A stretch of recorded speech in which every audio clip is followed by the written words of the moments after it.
सोलापूर जिल्ह्यातील मोहोळमध्ये शनिवारी रात्री ईव्हीएम मशीन थेट ढाब्यावर आढळून आल्याने मोठी खळबळ उडाली। राष्ट्रवादी काँग्रेसचे उमेदवार उमेश पाटील यांनी काही व्यक्ती ईव्हीएम मशीन घेऊन जात असल्याचा आरोप करत हा प्रकार उघडकीस आणला।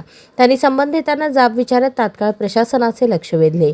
ढाब्यावर ईव्हीएम मशीन सापडल्याची माहिती समोर येताच परिसरात नागरिकांची गर्दी झाली असून राजकीय वर्तुळात तीव्र प्रतिक्रिया उमटल्या आहेत। घटनेची माहिती मिळताच निवडणूक निर्णय अधिकारी डॉक्टर सीमा होळकर आणि पोलीस निरीक्षक हेमंत शेंडगे यांनी घटनास्थळी धाव घेतली। प्रशासनाकडून प्रकरणाची चौकशी सुरू करण्यात आली असून नेमकी ईव्हीएम मशीन तिथे कशा आणि कोणाच्या ताब्यात होत्या याचा तपास घेतला जात आहे।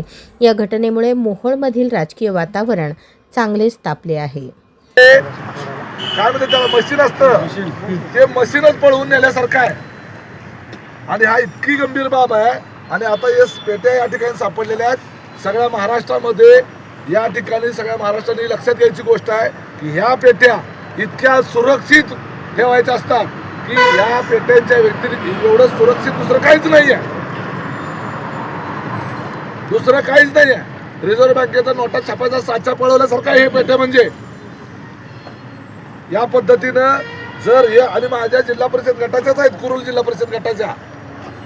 आणि हा त्या गाडीचा ड्रायव्हर कुठे आहे ज्याची गाडी लावली ती आणि हा इथं अधिकारी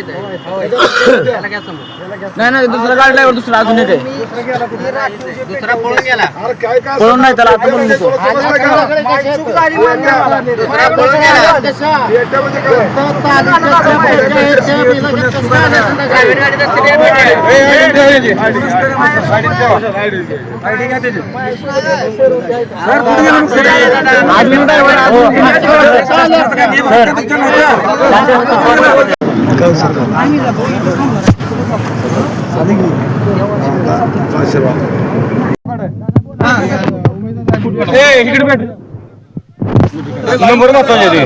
लाईट दाखवा सगळे लाईट